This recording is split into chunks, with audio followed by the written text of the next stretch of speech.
Your brain is so expensive, raw food almost couldn't pay for it. Seriously, if you tried to fuel a human brain the way other apes fuel theirs, your entire day would become one long chewing shift. No bread, no rice, no pasta, no roasted meat, no soup, no soft potatoes, no pizza. Basically delete every food that makes life worth continuing. Now survive on raw roots, raw leaves, raw nuts, and maybe raw meat if you are feeling like a raccoon with confidence issues. You might live, but you would spend so much time chewing your jaw would start asking for legal representation. Because the human brain is ridiculous. It is only about 2% of your body weight, but it burns around 20% of your daily energy. That is not a brain, that is a luxury apartment with the electricity bill of a casino. And this creates one of the weirdest problems in human evolution. How did a weak, slow, clawless ape afford the animal kingdom's most expensive brain? Some researchers estimate that without cooking and food processing, humans may have needed more than 9 hours a day just to eat enough raw food. 9 hours. That is not a diet, that is a hostage situation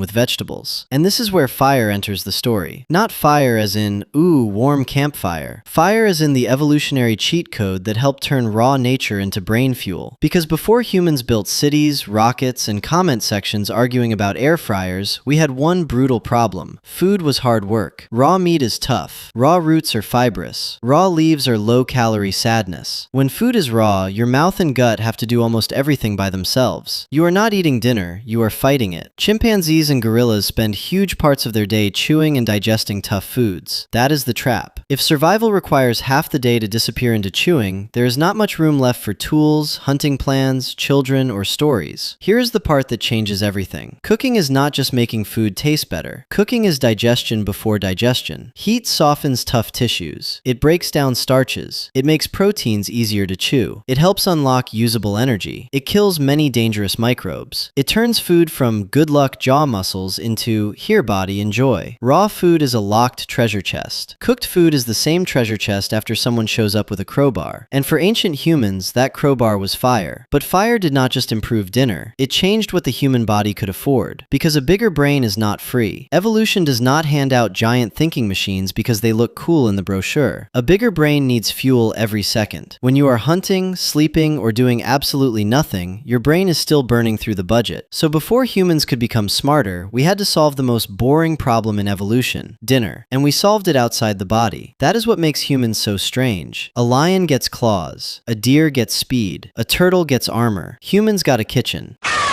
And once our ancestors learned to process food with tools and fire, the body started changing. We did not need the same giant chewing machinery anymore. Our teeth became smaller. Our jaws became smaller. Our faces became flatter. Our guts changed too, because we were no longer playing the same raw food game as the other apes. The human body quietly started betting on cooked and processed food. Other animals are born with survival equipment attached. But humans became the animal whose survival kit was partly outside the body. Fire, stones, knives, shared meals, and knowledge passed from one person to another. Our biology became dependent on culture. Picture two ancient apes. One is huge, powerful, and chewing raw plants like a furry refrigerator with anger issues. The other is your ancestor. Smaller teeth, weaker jaw, softer body, less impressive in almost every physical category. But your ancestor has a cooked tuber, a sharp stone, and a group that shares knowledge. The strong ape wins the arm wrestle. Your ancestor wins the next million years. Because cooking did not make humans powerful like gorillas. It made humans efficient, and efficiency is deadly. Less chewing meant more time. More time meant more learning. More learning meant sharper tools. Sharper tools meant better food. Better food meant more fuel. And more fuel helped support the most dangerous weapon humans ever carried, the brain. That is the loop. Food powered the brain. The brain improved the food. Better food powered an even better brain. That is not just dinner. That is an evolutionary feedback loop with seasoning. This is why cooking may be one of the biggest turning points in human evolution. Not because one caveman roasted meat and immediately invented Wi-Fi, but because over thousands and thousands of years, fire changed the energy equation. It made food softer, it made food safer, it made calories easier to access, and it made meals easier to share. Because a fire was not just a heat source, it was a gathering place. It was where children learned, where stories spread, where plans formed, where someone definitely burned dinner and said, "No, it's supposed to taste smoky." Around fire, humans turned eating breeding into culture, and culture became a second inheritance system. You did not just inherit genes, you inherited tools, warnings, recipes, hunting tricks, social rules, and the knowledge that random shiny berries are usually not your friend. Here's the wild part. Every cooked meal today is a fossil of that ancient hack. When you boil rice, toast bread, roast chicken, bake potatoes, or microwave leftovers like a sleep-deprived cave goblin, you are using a technology older than civilization itself. Your stove is not just an appliance. It is an evolutionary machine. It is doing work your jaw and gut no longer have to do. That is why raw nature sounds romantic until you actually have to chew it for 9 hours. Modern humans are not built like gorillas because we stopped playing the gorilla game. We chose a different strategy. We made food easier. We made survival social. We made energy faster. But the original trick was simple. Take food,